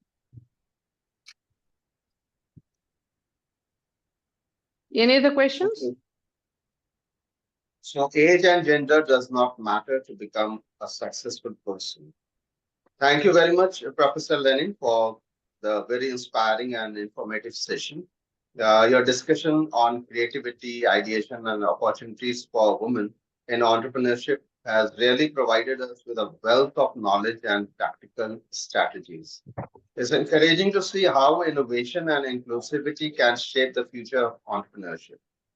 Let's give Thank you, a sir. Thank huge you round of all. applause to Professor Sangeetha Lenin for her insightful presentation.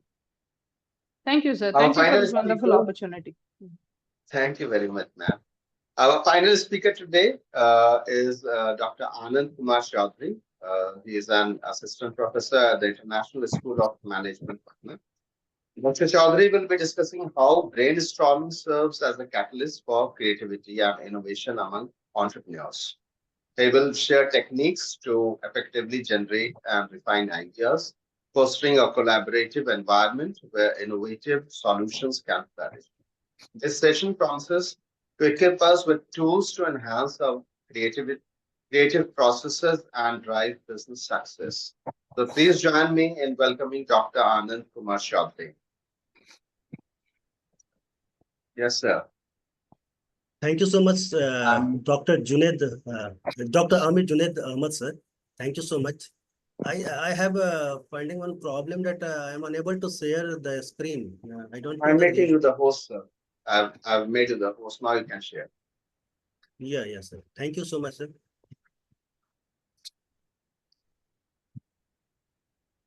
Just a minute. I'm just going to start my presentation. Am I audible to all of you? Yes, you are. And the Thank screen you. Thank you so much, sir. First of all, my heartfelt gratitude and greetings goes to the you can say the Commerce and Management Association of India in collaboration with the Dayanand Sagar University, who has organized such an eventful workshop on the themes entrepreneurship and innovation management. Since yesterday, I am just basically very keen and focused to know more and more about the subject and the approach Dr. K S Chandrasekar sir, Dr. Sangeetha ma'am, one of the Professor Sarla ma'am was there, and K S Venkatesh sir is there. So this was the actually insightful altogether for me.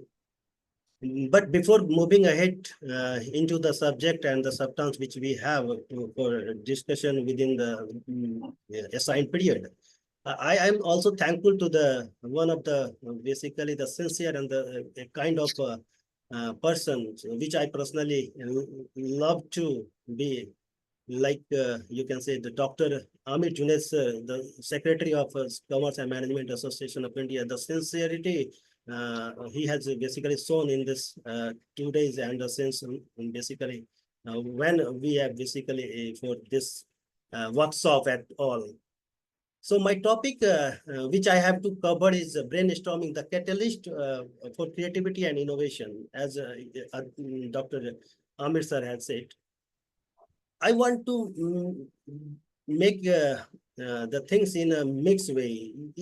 The 2 days I have good insights about the subject, and which helped me a lot to think about to out of the box. Like this is not, as you can say, this is not a subject. This is the approach which we have to talk.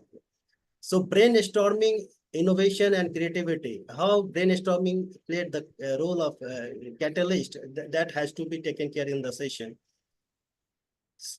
If you want to define brainstorming, you will find there's an old saying that 4 eyes is better than the 2.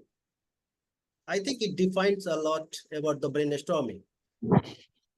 And this is not end here, just I'm trying to take a approach, because I believe the approach of entrepreneur does a lot in rather than they are not talking about anything else. The approach, the way they think, they act and they react and they respond. So that if I am saying the brainstorming, the catalyst for creativity and innovation. I do not have so much of slide to explore because since 2 days I have gathered a lots of case studies. Yeah, obviously in the end of the notes, I will share case slide of the product success or the failure. Certainly, it will help our participants as well as those who actually interested in their own entrepreneurs. The entrepreneur, we will talk about the entrepreneurship, and entrepreneurship development program. These are the three things which we will not talk because the things has already been talked a lot. We'll talk brainstorm. What does it mean? As I have already said, the best way, the Linux Pauling has said once, the best way to have a good idea is to a lot of idea. This is what? This has its own meaning and the basically worth of the brainstorming and how it has emerged. In the session, we'll talk about the meanings, how does it works, the process, the steps, the types. Because again, the basics to brainstorming helps only to understand because the creativity and innovation. Because everywhere when I used to go and talk about the people's, the entrepreneurs characters and the persons they are engaged in this kind of activity, what I actually experienced that they have their own approach to solve the problems. And here, brainstorming has evolved. I'm just sharing a little bit of story about this brainstorming. If you go way back to 1939, one of the advertising executive, Alex F. Osborne, in 1939, he was frustrated because of the one region of inability of their employee to not suggesting the ideas, the solution, the possibilities. So that he got frustrated and he immediately designed and developed a kind of, you can say, the meetings, group thinking sessions. And so that they are just trying to give them, the employee, like his employees, a sense that your suggestion is required for solving the problem.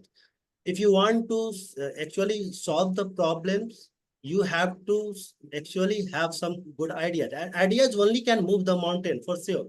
If you, and idea is not coming, you can say in a free, you have a collection of information in this regard. So what he has actually want to develop, they want to develop a ability to share and generating the problem solving ideas. And it certainly has worked. And in way back to 1939 and in 2024, what we are talking about, only one thing, the ideas. The ideas, if you do not basically use it, execute it, it will die very soon. So he has developed that kind of group thinking process and you can the meeting, and he has named it as a brainstorming.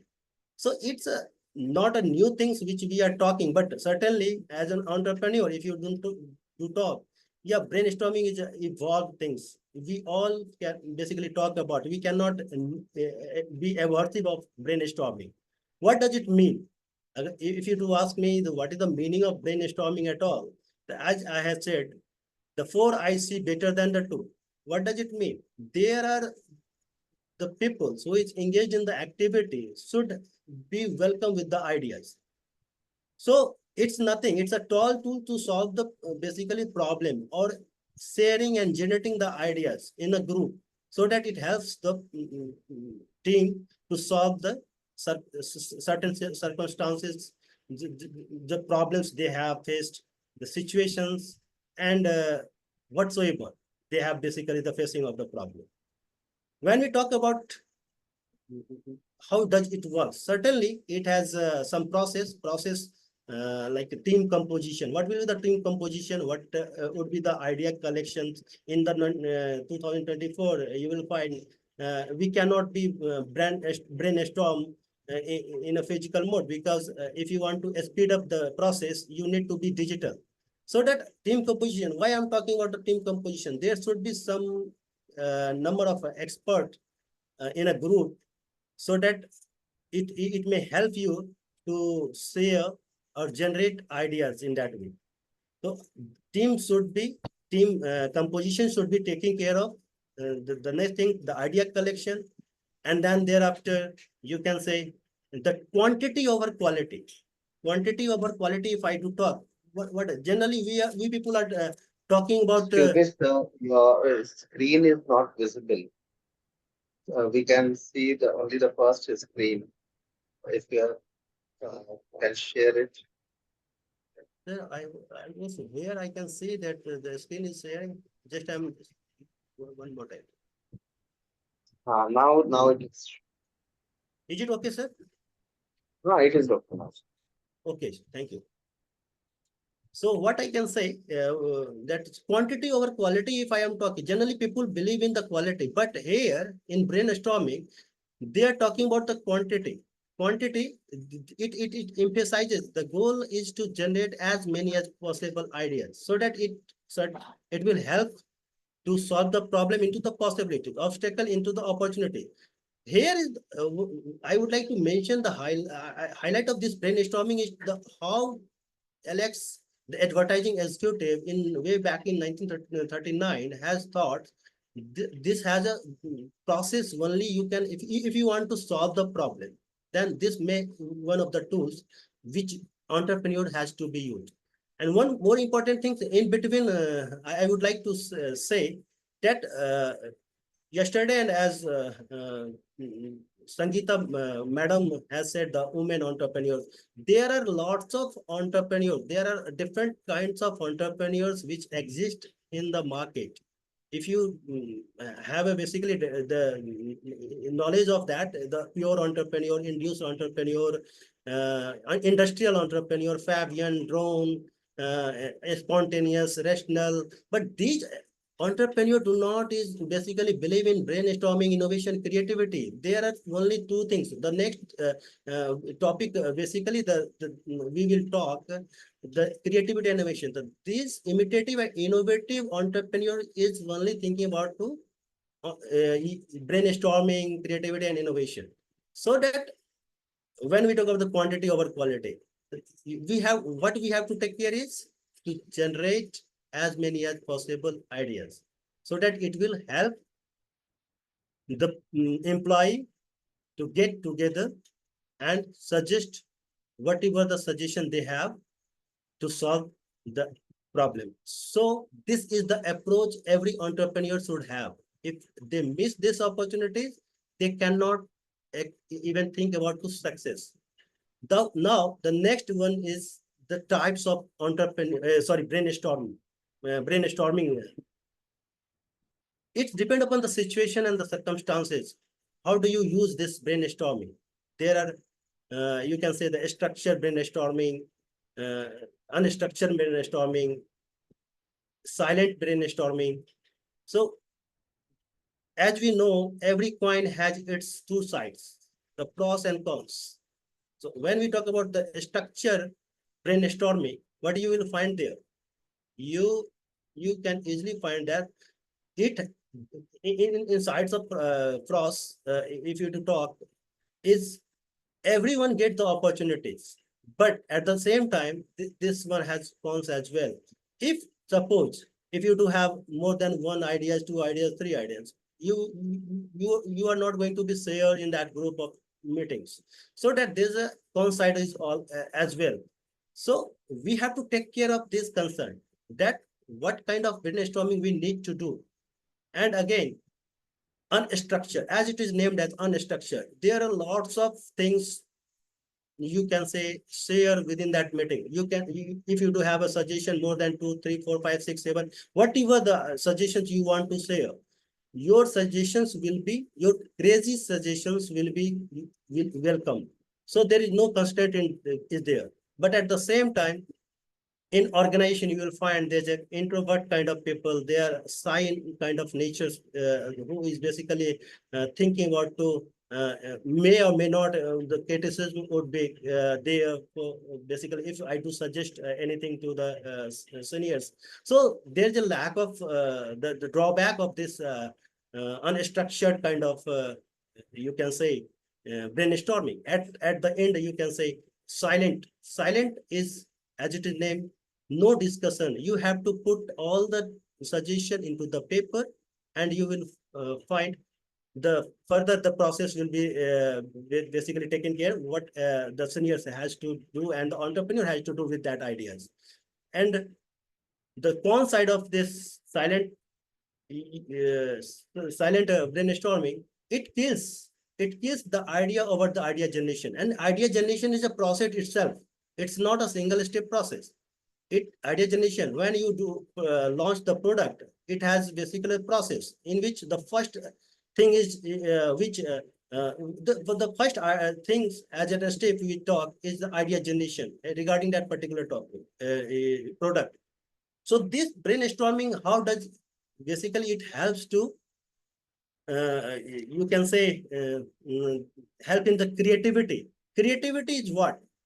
Creativity, as Einstein once said, creativity is nothing. It is something you can say intelligence, having fun.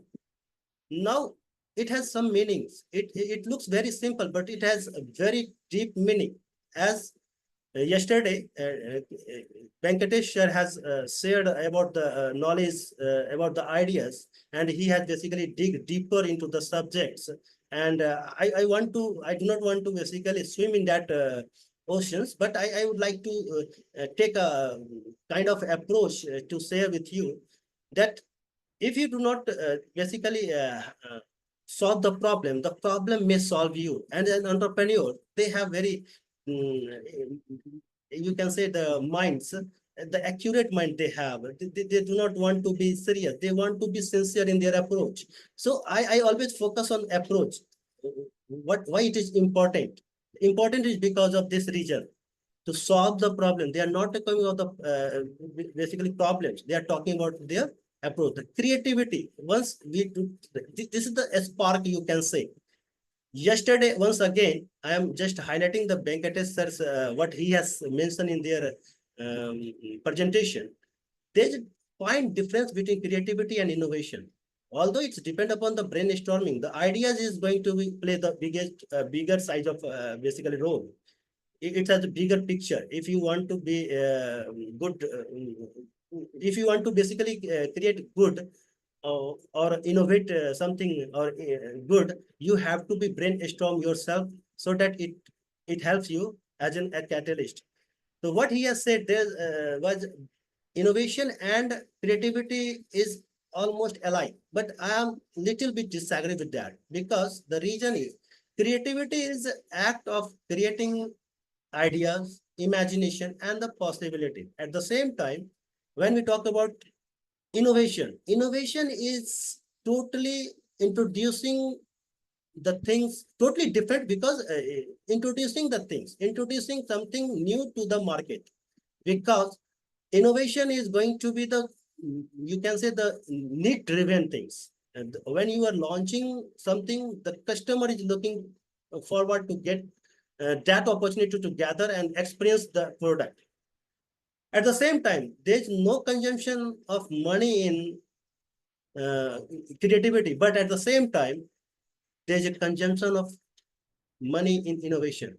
Certainly, when we talk about as an entrepreneur, we have to take care of the risk, how it reduces. So that if you are talking about the risk is with innovation, no with creativity. It's a creativity is a thinking process, but at the same time, it's a productive process. Innovation, I am talking about the innovation. So there's a big difference between creativity and innovation. But again, I also agree this two is interdependent, integrated. This cannot be separate. This cannot segregate. There are lots of things which we can talk about creativity, innovation, but again, the approach is very clear. Yesterday, we had an insightful session. I'm trying to make it delightful so that it may be a combination of the two. And as an entrepreneur, you can be as an entrepreneur, basically the faculties of the whosoever is our participant in this list. If you are really interested in doing things, if you actually you do not want to be, you do not basically have to be serious, you have to only be sincere. The creativity is that part. The components of creativity, what it could be, the component is what? A fluency is you can say fluent people can only share lots of ideas, because numerous ideas you can say, and fluency, then there is a flexibility, the diverse range of solutions would be there, and there are originalities would be there in the creativity. Yeah, we have one example in between which I have experienced, so that I want to say the creativity is something that if suppose X is drawing a picture, and just after basically drawing the picture of character, image, and the personality, whatsoever they want to be, and putting their own preference of color. Yesterday, in one slide, I had basically shown there is a colorful creativity in that basically product. So, and X wanted to be basically their own preference of color, and at the same time, Y also want to draw the same picture, but Y have different views on, and they have their different actually the choice of colors, so that they are also putting the different color. Although it looks very creative, a fine line of creativity, but certainly in both the way, whatever the color they have chosen X, Y, if the innovators, the innovative mindsets of people observe and absorb both the activity and could actually develop a product in between the whatsoever. We have a lots of basically the example to say with that. But if they are putting both the color and make new things, so that it's all together innovation. So we'll not take too much of time.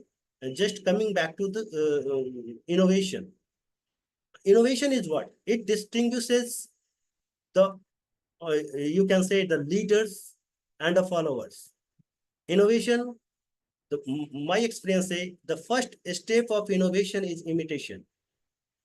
If you want to innovate something, you have to imitate, because I have already said, as an entrepreneur, there are numerous examples of entrepreneurs in your list. You will find they are not approaching towards the innovative things. They are looking for just sustainable business, as the conventional, the traditional stick to the basically their profits. They are not looking to introduce anything new. But in this day, we have lots of entrepreneurs who is basically looking for introducing something, you can say, a kind of product actually that helps not to satisfy the customer. It delights the customer. Enough is enough. Now customer is looking for delightness. They are not looking for the satisfaction. Whatever they have, they are not going to satisfy. They are looking for the delight kind of product. So that if you want to basically introduce a product, I'm just sharing example of some of the examples with this notes. As an entrepreneur, how product has failure, because the culture of innovation should be taken care. If you do not take care of the culture, the infrastructure, the research and developments, so that the chances of failure would be on a higher side. I'm just giving you example of based on the emotions. Mother Horlicks in India is not doing good as the expectation of the company was. It is not basically meeting or exceeding a kind of activity, but the expectation was that Mother Horlicks could help the business, and it could regenerate the revenue and build the business. But at the same time, due to improper research, the product like Horlicks in a different flavors has not done well in the Indian market because of one reason. The reason was the market, what India has its own is still based on the culture and the emotions. Here, the mother of Indian mothers we are talking is taking care all the concern of their families, the husband, wife, whatsoever the daughters, and all who is basically residing within the home. And then thereafter, he is thinking what to take a meal at 1 p.m. So here, if you have a basically chance to get a meal in at the time of 1 p.m., what will happen? Certainly, the mothers will think about to take a day milk, not like a mother Horlicks. So that it actually not done well. At the same time, we have Gillette. Gillette, one of the advanced technology blades, Gillette has launched in Indian market. Still, it is in market. Gillette Flexi. What has happened with the Gillette? Gillette, although it's one of the basically the brand among the you can say the savings raisers, but at the end the market, the research was poor, so that it again failed. The reason was in American culture, professionals or whosoever, there's a culture of saving twice in a day. But in India, we are just saving twice or thrice after 3 days, twice or thrice. They taking too much of time to take care of their beard. So, and there's also a difference of the thickness of beard. In Indian culture, the thickness of beard is on a higher side as compared to the Western. So what has happened? The Flaxi, I am talking about the Flaxi, the brand Flaxi has failed. The reason is that they are not what they have basically thinking to soothe the savings was actually not happening because of the cultures. They could not notice it. So here is the problem. Here is we have to take care the proper market research, the culture of innovation, because the value, the attitude, and that the curiosity, the risk, we have to take care of in that. Otherwise, if you do things without any proper homework, there is a chance of failure in that market. So if you want to achieve greatest of all time, better begins with the word time to see the unseen, time to hear the unheard, and time to know the unknown. This is the truth of the day. If you want to really grow great, you have to see the unseen. You have to hear the unheard. You have to know the unknown. Otherwise, there's a chances of failure. Otherwise, you have different types of entrepreneurs. You can basically talk about. So without taking too much of time, just I am giving the one of the basically types of innovation. Generally, we talk only about the innovation. The innovation types. Can you imagine there are different types of innovation: profit model, network model, structure model, process innovations, product performance innovations, and let me share this with you people. Profit model, how you make money. The purpose of doing innovation has to be taken, basically take care of. Fortnite, it's basically the one of the you can say video game studios in which the things has been personalized to take care of their cosmetics and items. Then they don't even affect the gameplay, and they have just making it a pay to customize. They customize their customer. They are just trying to customize their. This is the free to play games, so that it's completely on a part just taking care of the profit. How they are trying to customize their customers and make money. The next one is network. Here we have to basically say the Ford and Volkswagen. We know both of the company are basically the competitor on the road. But if you want to basically grow on a higher side, if you want to build the business as a brand, what is happened here? They had taken network as an innovation and develop self-driving cars, because both are the competitor of each other on the market, on the road. But again, it's a network innovation, helps the business in both the way, so that it has developed the network as well. How you connect with the others to create the value. And as an entrepreneur, only 2-3 things we have to take care: create, deliver the value, create, communicate, and deliver the value of the things. Because in market, we do sold product, service, you can say the ideas, experience, place, persons, and many more things. There, the Kotler has said that 10 entities has sold in the market, and accordingly, they have basically in the sites of, we can say, and a structure, how you organize and align your talent and assets. Netflix is one of the biggest examples. Netflix has basically wipe off the market of DVD and CD altogether, and how it basically human, the tangibles, intangibles characters has basically unique way and create a value. The economic, the Peter Drucker has said, if you want to be a good entrepreneur, you have to extract the value of the things, the economic value, not like there are lots of theory on this part of innovation. We'll not talk about too much of this process, how you use a signature or superior method in your work. AliExpress, what AliExpress is, if you do ask me about this AliExpress, it's an e-commerce site.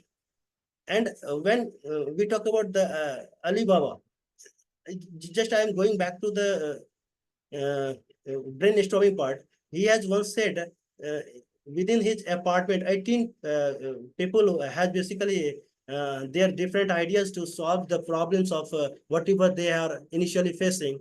And now these 66,000 and more than that employees working with the Alibaba. So we have to think differently. The entrepreneur is not actually is they do the different, they think differently, and so that uh, we have to we have to take care of this approach as well. Product performance, Gorilla Glass, a very simple example, the sweet example, changing chemistry to improve a smartphone durability. Now, as a customer, what you basically, what is the desire to have? It's a durability of the product, and the Gorilla Glass is helping in that way. It's altogether the product performance innovation, and then product system, Airbnb, expanding into the experience, and lots of examples we have, surveys, in how you basically support and amplify the value of the offerings, and channels. The channels, I am just stopping myself. It's a beautiful things for the market. The zip line kinds of things, blood delivery for remote areas. There's an African country, they are unable to deliver blood on the time, so that they develop a drone kinds of service, so that it's named as a zip line, and you can not even think to basically how they have reduced the delivery time. Only 15 minutes they are talking, that within the 15 minutes, on an average, they are talking to deliver if anyone have a blood issues. And the brand, how you represent your offerings in a business.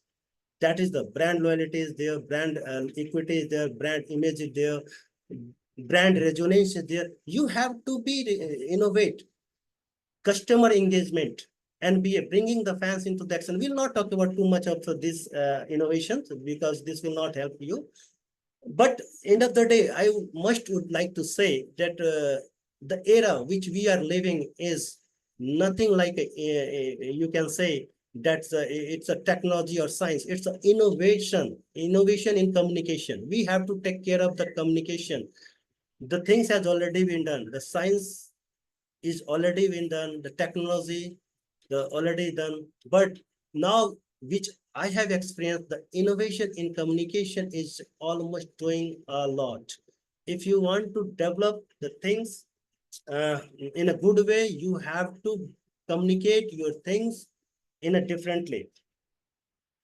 In between, just I am trying to give one more example. Again, I am trying to give a simple example of all brainstorming is and creativity and innovation all together, how it helps the entrepreneurs.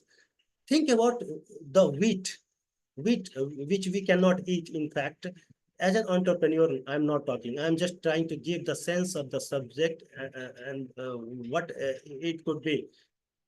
Wheat is what? It's a core product. Can we eat? No, never. We are going to transform it. The process is involved. There are certain steps which is involved. The wheat is transform into the floor. The floor is what? Floor is the basic. Core product is going to be the basic product. Basic product, floor. And floor, and then thereafter, what will happen? The bread is formed. Bread is the potential product. And can you imagine? The market or the entrepreneur is having opportunities to make it more, basically the extraction, the values, the things, the art or the basically the floor has only 30-40 rupees per kg. But once they transform again into the augmented product, you can say like cookies. What you actually found? Cookies is costly in comparison to, they are trying to add the value. They are creating the value. They are delivering the value to whom? The customer. They are thinking to basically about the customer. It's an approach. The only you have to take care of the customer's needs. Steve Jobs, and I'm just completing my sentence. The augmented product is your cookies, and there is one thing, the expected product. There's a question mark in expected with the as a expected product. If you fulfill that gap of augmented or in between the augmented or expected, you can be you will have a chance to success in the market. So there's expectation. Now, if you are, this is my guess. I am just guessing on the basis of the observation which I have personally observed.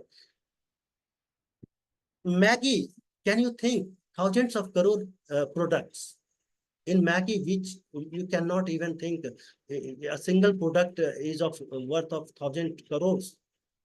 Almost every the product depth, the breadth, the length, the product line is everywhere. Everything is there with the Maggies. They are just using the emotions of the customers, including the mothers, the child, and the working professionals, and whatsoever. Why I'm saying the innovation in the communications, the information is required to basically be a successful. This is my personal experience, which I feel after experiencing. In India, the cases of diabetic people is increasing. So there's certainly have a market of that kind of people who is suffering from the diabetes.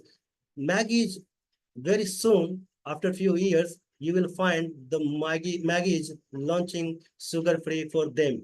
So this is how we have to take care of the opportunities.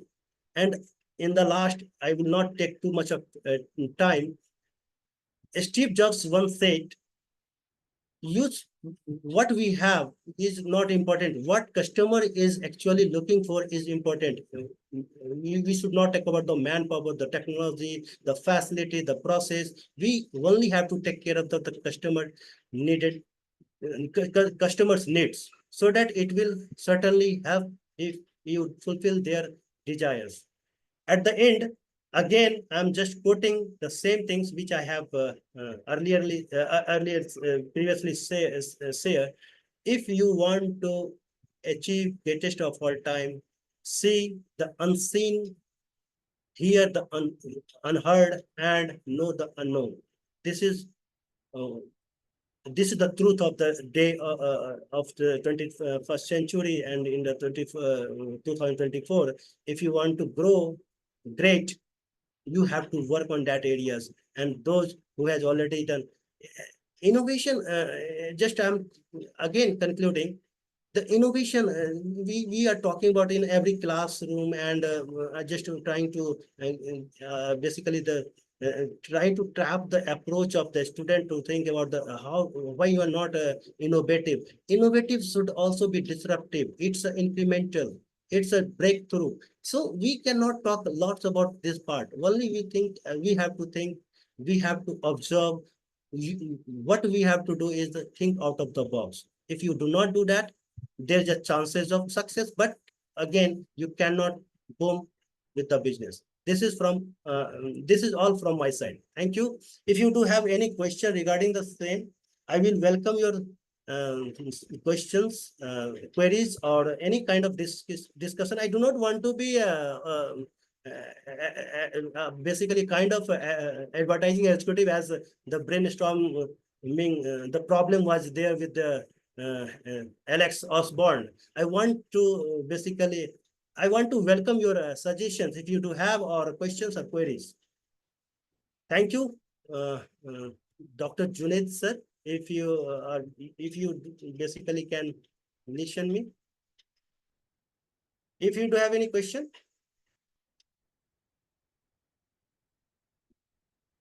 Anyone? No. Thank you.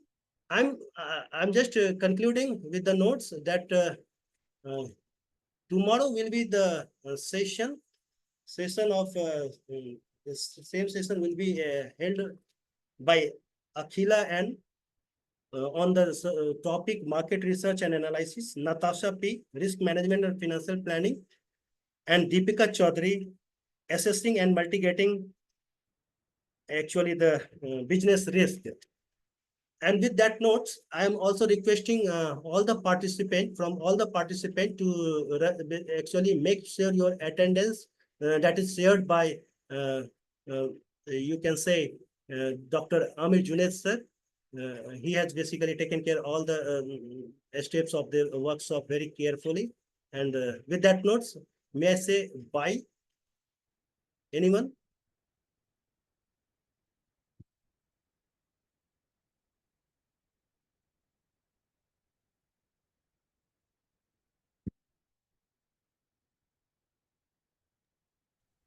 Thank you, sir. Like you have shared so much of interesting facts regarding innovations, its types. So I think it is like reading a creativity in an innovation book. I'm hope to listen you sometime again later on this aspects. Thank you, sir. Thank you so much.